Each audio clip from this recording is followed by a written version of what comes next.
Hey there, Sunbelt fans, and welcome to Sunbelt Conference Weekly. I'm your host, Kati Morse. We hope you're enjoying spring as much as we are because we have an action-packed show for you today. So stick around. It's all right here on Sunbelt Conference Weekly.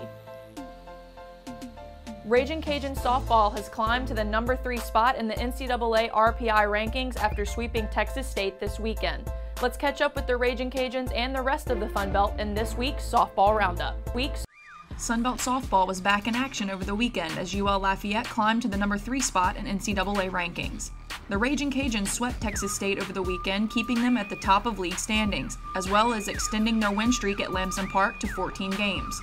Junior pitcher Alex Stewart led the Cajuns to victory on Sunday after tossing her 5th consecutive Sunbelt shutout, earning the title of Community Coffee Pitcher of the Week. The Cajuns hurler finished the week allowing only 5 runs and limiting opponents to 19 hits over 27 innings, and tallying 24 strikeouts.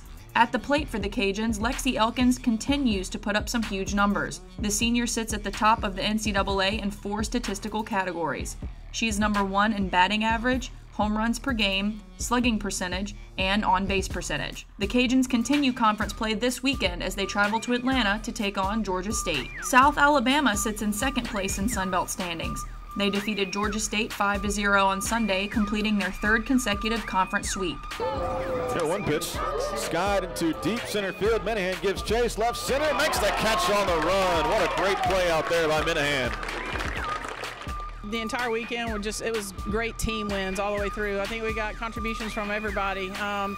Some of our role players coming in and having big moments. You know, this kind of weekend puts a smile on your face because I feel like our kids earned it. They worked hard all weekend long. Our goal was to compete every single pitch, and I felt like we did that. Haley Lane led USA at the plate on 2 for 3 hitting with a career-high 3 RBI. Devin Brown pitched her 9th shutout of the year, striking out 6 batters to a walk and scattering 4 Panther hits to improve her record to 12-7. We know we're good, but we know we have a lot to work on. We never want to settle. So we're playing with that confidence because we know it's there. You know, we know we have the skill level. We know we have the fundamentals. It just makes the game fun. Get over to left center. That one is going to get down and go to the wall. Messer can fly. She's headed for 2nd, looking for 3rd. Round 2nd. She's going to slide in. Save! A 1-out triple for Emily Messer. On Friday, the Jags will host UT Arlington and Brittany Borelli, the Community Coffee Student Athlete of the Week. The senior outfielder was stellar at the plate against App State over the weekend, as the Mavericks took the series 2-1. Borelli went 7 for 11 with 4 RBI, 1 run, and a stolen base. The Mavs and the Jags will face off on Saturday. First pitch is at 1 p.m. Big news out of Arkansas this week as Little Rock men's basketball named Wes Flanigan as their new head coach. Let's check it out. Little Rock Athletics announced Wes Flanigan as the new head men's basketball coach on Thursday. So who is Wes Flanigan? I can first tell you that Wes is a good man. Wes is a family man. He's a tenacious recruiter. He's an outstanding basketball coach. He's an effective communicator. He's a winner. He's a leader of men. And Wes Flanigan is Little Rock. So at this time, please help me welcome to the podium your new head coach, a Little Rock man for Little Rock's team, Wes Flanigan. Flanigan, a Little Rock native, has spent a total of 5 years with the program and served as associate head coach on the Trojans' record-setting 2015-16 team. The Trojans won their first ever outright Sunbelt Conference championship in the regular season, before winning the league's postseason tournament for the 2nd time. They also became the first team in the Sunbelt Conference to win 30 games in a season. Some of you guys are probably looking at me right now, hoping I promise 35 wins. What I can promise, though, is that we'll work tirelessly, to continue what we've started and to take the next step. I want to thank all you guys for coming out today. And the last thing I'll leave you with is this: why not us? The Sunbelt Conference would like to proudly welcome Wes Flanigan as Little Rock's head men's basketball coach. South Alabama baseball remains perfect in conference play after sweeping UL Monroe this weekend.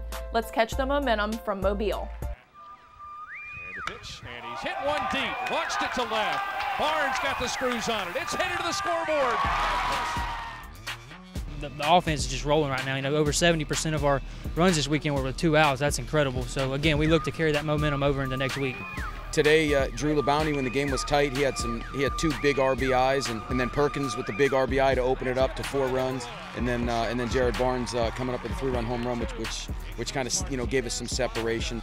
We're very pleased where we're at, obviously, and we feel fortunate to have won all 3 this weekend. It's a lot of fun when you get rolling and you're winning some games, and like I said, I think guys are being selfless, and they're putting the team in front of themselves, and it's paying off for us. So. Diving and making the grab, and he held on for it. He left his feet, went Superman. Georgia Southern Athletics participated in the Walk a Mile in Her Shoes event last week, where athletes and staff walked a mile in high heels to raise awareness about gender violence. Georgia Southern's Trisha Fishbune shows how the Eagles are making a difference. Walking 1 mile might seem easy to student athletes. This event is not a stunt or a show, and it's certainly no walk in the park. But there's a catch. Doing it in heels. It was very painful. Luckily it was only a mile, so it wasn't too bad. Men's tennis, basketball, and soccer joined over 300 other men and volunteers for the Walk a Mile in Her Shoes event. It was a fun way to raise awareness about gender violence. It was worth every step.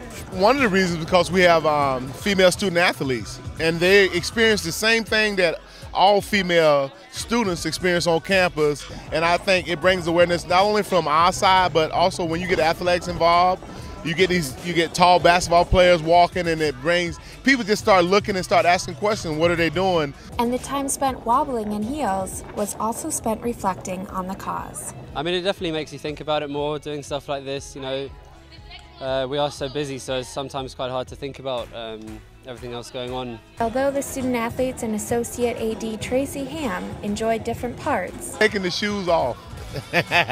Well, that cookie I just had was very nice. They agreed the best part was seeing the teams participate.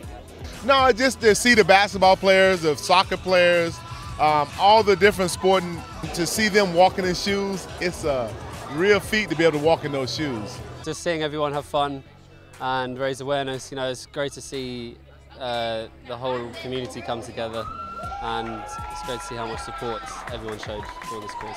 For GSEagles.com, I'm Trisha Fishbune.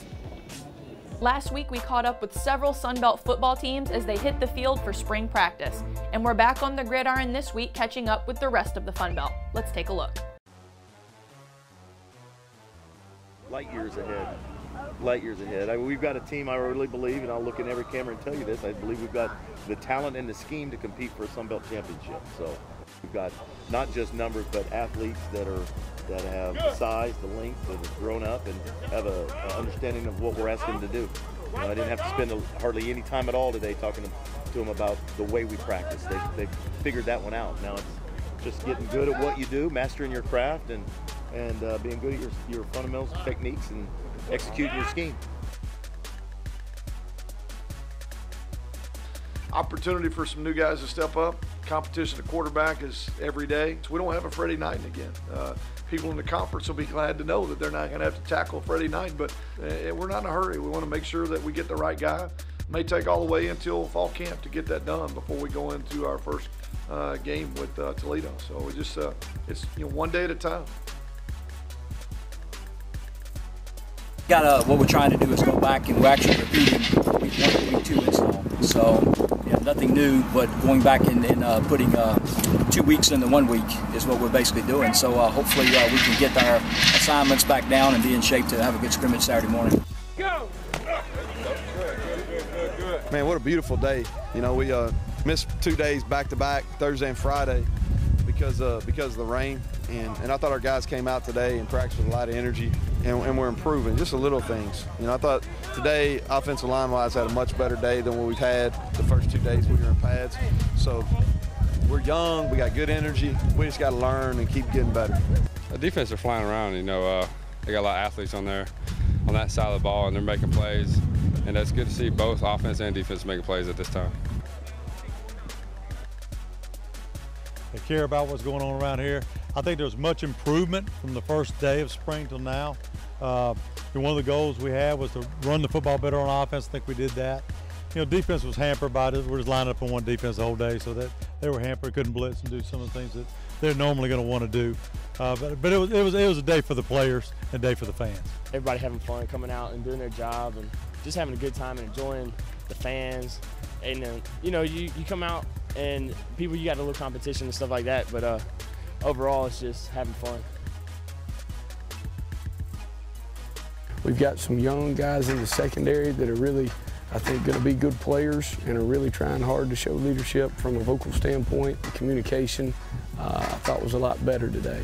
I think that we're finally getting some of the things that we've talked about with them, that this could happen, this might happen, and we're refining our skills. I was impressed today. They came out there with the right mindset, and I thought they went out there and focused and tried to have a good practice.